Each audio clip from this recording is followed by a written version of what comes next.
Good afternoon and welcome to Winchester News Online. I'm your host Amelia Hopkinson. This week we have a focus on sustainability.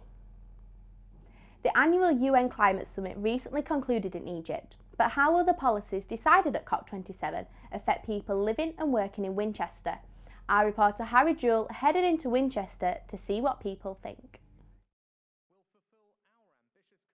Following last year's COP26 summit in Glasgow, world leaders gathered in Egypt for this year's COP27 summit. The policies that were discussed and decided will have consequences far beyond the corridors of power and will affect places like Winchester too.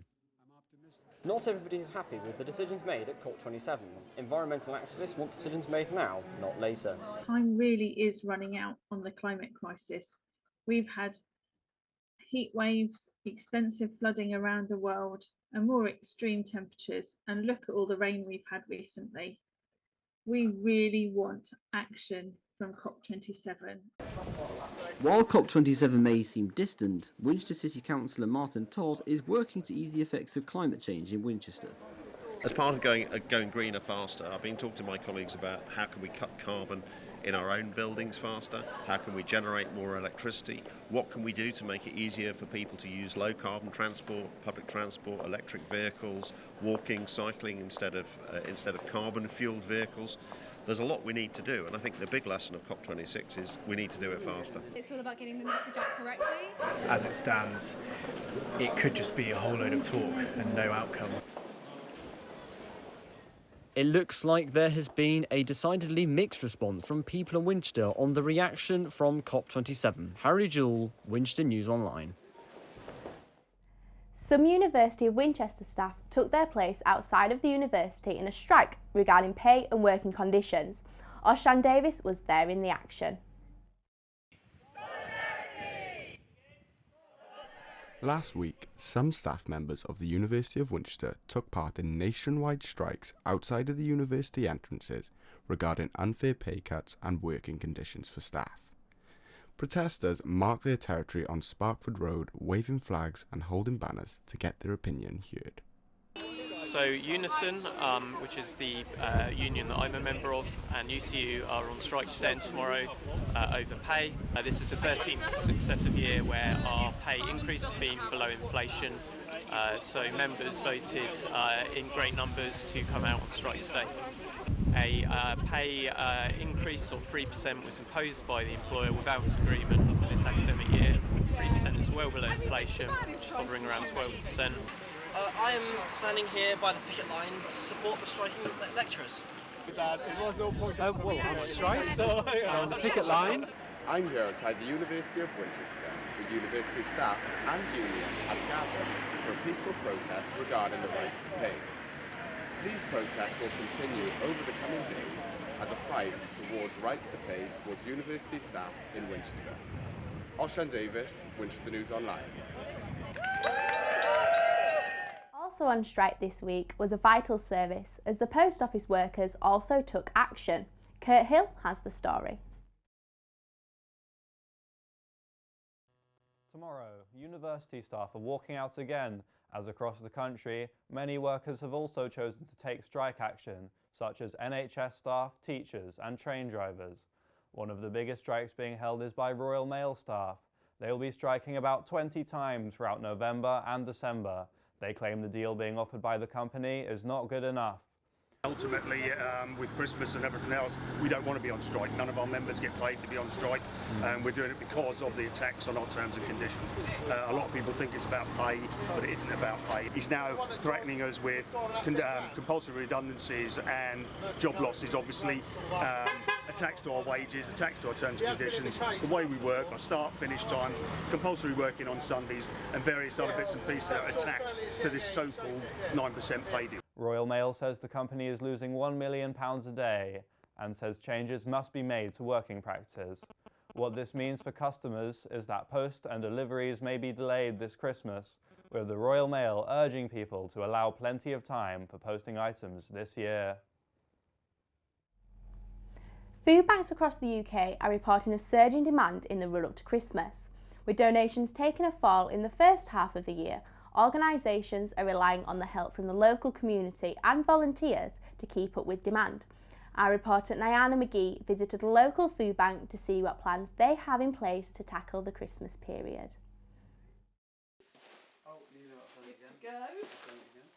Food banks across the UK are preparing for their busiest Christmas yet, as cuts in universal credit and the rising cost of living are putting increasing pressure on those who are already in crisis. A food bank in Andover has a very special project underway to help struggling families enjoy the festive period. Last year, this food bank in Andover donated over 1,000 Christmas gift boxes to children and families in need, and in this year's run-up to Christmas, the number is even higher. The food bank has relied heavily on donations from the public to be able to meet this year's demand, and have received toys, games and gifts for the children, as well as Christmas food for the families to enjoy. Well, at Christmas we have two main projects. So in addition to giving out our normal food boxes and other items, which we do throughout the year, we want to help people to enjoy Christmas and not just survive it. Now, in terms of the gift boxes, this year we'll be giving out nearly 1,300 to local children in need. They've all been identified by care workers. So we're not just giving them out, they're actually going to specific children who have been identified as either children or families that will really benefit from receiving these items. We've actually managed to meet every single request for a local child, which is fabulous, and we only do that with the generosity of the local community and also with the wonderful volunteers. With the Christmas boxes now wrapped and ready to go, local volunteers will be working around the clock to ensure that each and every present is delivered in time for Christmas. Nyana McGee, Winchester News Online.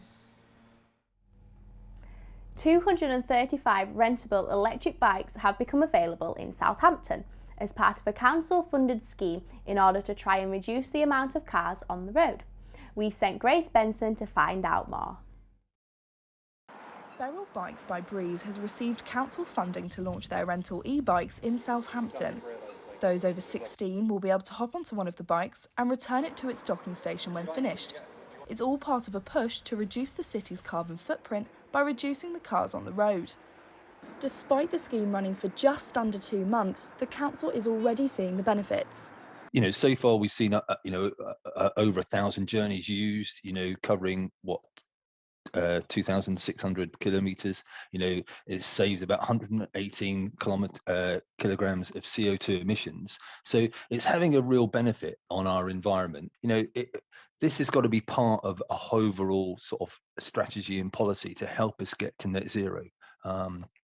Anything that we can do, getting people out of their car, using the bike, it's got to be good for the environment. Not only are these bikes more environmentally friendly, they're actually 21% faster than the average bike, making your journey far more efficient. Someone who welcomes the alternative travel option is environmental activist Lynn Brayshaw. I've never had a car, and my husband's never had a car, and my children don't have cars. We just cycle everywhere we need to go. I think today's 17, 18, 19-year-olds cannot afford cars, and sadly cannot afford houses, etc., etc.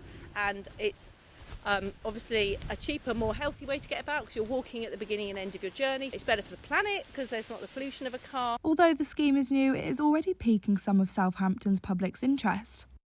Yeah, I think I would. If I had to get somewhere quite far away, about half an hour's walk away, it'd be a way to make it quicker.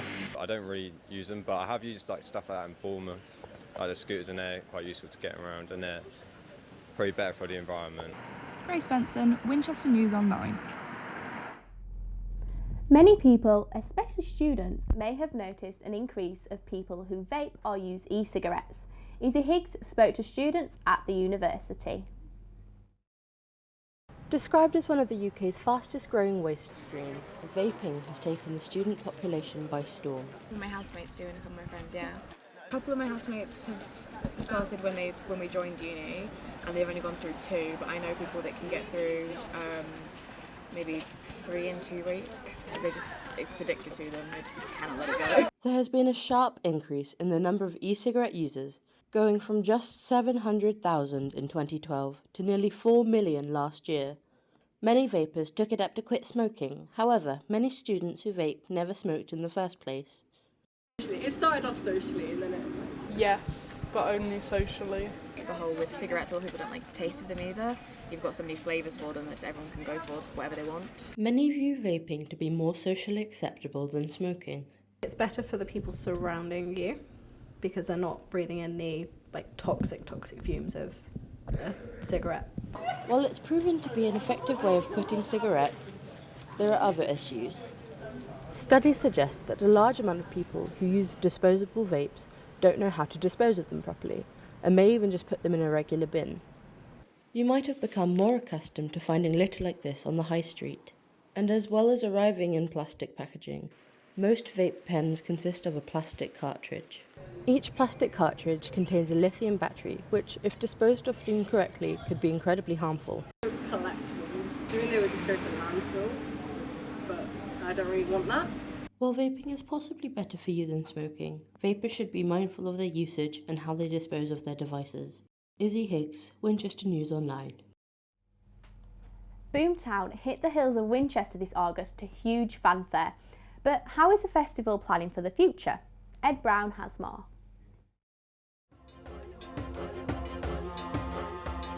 Hampshire's newest festival is looking to the future. The Boomtown Fair is based in Matterley Basin on the outskirts of Winchester, a natural bowl that hosts a great location for a festival. Boomtown opened its doors for the first time this August, but is now looking to solidify its future with a new solar farm here at Matterley Basin. The new solar farm is part of a pledge made by Boomtown to produce zero waste by 2025, removing anything that cannot be directly reused from their festival.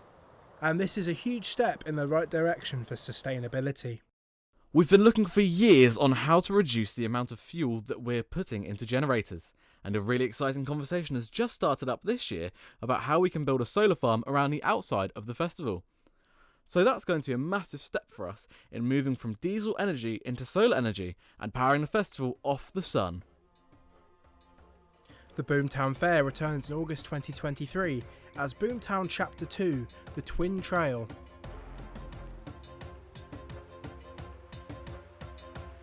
Ed Brown, Winchester News Online. A report today found that more homes are at risk of flooding, partly due to homeowners covering their grass in the garden. Over the last 2 years, there has been a 200% rise in fake grass installations, despite environmental concerns. Alex Franklin has been finding out whether fake grass is still a sensible option for the modern home. Real or fake? That's the question, because despite environmental concerns surrounding fake grass, for some families, the low-maintenance, durable grass alternative provides just what they need. The whole reason that I feel like we needed fake grass was because we have children, and when you don't have a massive amount of space indoors for them to play, it's like an extra room. So it just really enables us to give the children a chance to play.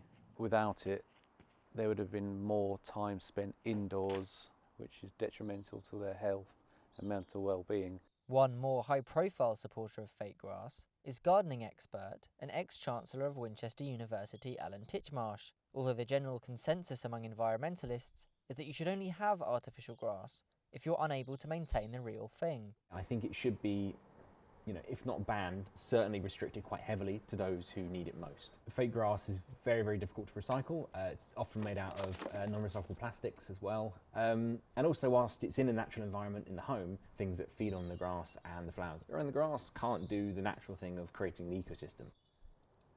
Artificial grass blocks the soil for insects and worms that use the earth to live. So in laying artificial grass, you are risking losing that biodiversity in the garden. Now there are greener options available, and that's something that should be considered if you're thinking about making the change yourself. Fake lawns can also negatively impact the natural beauty of your garden over time. So we've had this artificial grass for 12 years. So we used to have daisies growing up on our real grass, which was lovely. I mean, it's lost, immediately it looks artificial, and there's no getting away from that, and I don't like that. Needless to say that artificial grass does come with significant downsides, so before having it laid, You may want to think hard about whether it's something that you really need. Alex Franklin, Winchester News Online. With the countdown to Christmas starting on Thursday, Owen Noon has been out on the hunt for which Christmas tree you should choose this year. It's beginning to look a lot like Christmas. Every year, towards the end of November, Christmas decorations begin to be at the forefront of people's minds, especially that of the Christmas tree. But has it ever crossed your mind of which Christmas tree is better for the environment? A real Christmas tree or an artificial one? I took a trip to Burcott Christmas Tree Farm to get a little more insight about which centrepiece is the most sustainable this Christmas. Well, we really like them. Obviously, you've got considerably less plastic use. They're all grown outside, soaking up carbon while they're growing. So what you're talking for your average Christmas tree is essentially 7, if not 8 years of growing before it actually gets cut down. So you're putting a lot of root biomass underneath it. It's estimated that a standard 2-foot real Christmas tree produces 3.5 kilograms of CO2 when chipped and spread back into the earth. However, an artificial Christmas tree has a carbon footprint of around 40 kilograms of carbon dioxide. That's over 10 times the average footprint of a real tree. With real Christmas trees from sustainable farms like this being better for the environment, does the cost of living crisis now add to the question whether a real or fake Christmas tree will be chosen this Christmas? I have a real Christmas tree, and this year I suppose a bit different because I have been thinking about the cost, but I still need a real one because they're the best. Everybody loves a real Christmas tree, but the recurring cost each year means a lot of people will be going artificial, like myself. I have an artificial tree every year, and the reason we have that is because we got it at such a good deal a long time ago, and it's still fine. With the average price of a standard artificial tree being under £100, it's no wonder that nearly 60% of the public opt for an artificial tree compared to the 20% that will splash out that little bit more year after year for the real deal. Owen Noon, Winchester News Online. Continuing in our Christmas mood, the Sir Harold Hillier Gardens have finally been lit up. Our reporter Oshan Davis was there to see it. The bright lights from the light-up trails have finally shone upon Sir Harold Hillier Gardens in Winchester. Last week, Light Up Trails lit up Romsey in a phenomenal display of light and animation. This is our 3rd year, and so we're doing 2 events this year, so one at Cowdrey Park and one at Sir Harold Hillier Gardens. Sir Harold Hillier Gardens has 600 trees, 14 national collections. You're guided by light, so if you can imagine, it is pitch black because it's in the middle of the country, and that's what we want. We want places that absolutely have no light pollution. Sir Harold Hillier Gardens is, I feel like it's a sort of a silent beauty. I think it's really good. It's really impressed with the light show. It wasn't just like things like this. I've got projections, moving parts. Yeah. I love the projection onto the wall and on the castle. It was a lovely evening. It was a fabulous combination of music and light and getting us feeling quite Christmassy.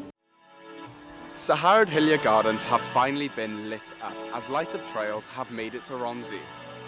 People of Surrey might be used to this kind of beauty at this time of the year, but it's time for Hampshire to experience Light Up Trails' magnificence. With amazing food and drink on offer, there's no wonder the people of Winchester are thrilled by Light Up Trails. Oshan Davis, Winchester News Online. And finally, it's only 27 days left until Christmas. Whilst it may still be November, Winchester has already done its bit to get festivities underway.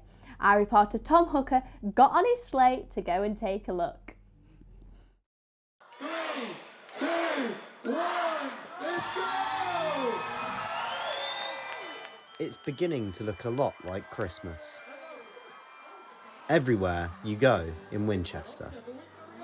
Last Thursday, the High Street marked a bright beginning to the festive season, with an evening that kept on giving, with a variety of performers and dancers taking centre stage. I'm delighted because I sort of cast my mind back to last year where people were out but still a little bit nervous to be in crowds, so it's nice to think that, that we're back to all being together again and just celebrating that, which is great.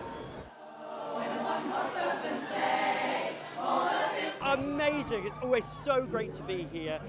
The atmosphere is amazing. There's so many people. This year just feels so electric and everyone feels so happy to be here. And it's such a fun event to sing at.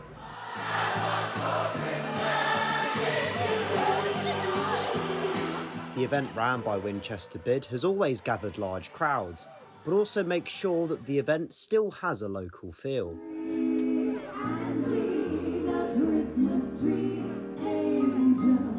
Obviously we had a year through COVID where we couldn't put this event on. Last year was the first time we could it back on again, which was terrific. We had about 10,000 people here. It was amazing. And it's great to be here again. It's always really well attended, big community event for the city. For a lot of the performers on stage, it's a big part of their year. It's a great way of kickstarting the festive season for them. It's great fun to be able to be out there and have all their friends and family watching and members of the public as well. With the Christmas lights switched on, we're now walking in a Winchester wonderland. Tom Hooker, Winchester News Online.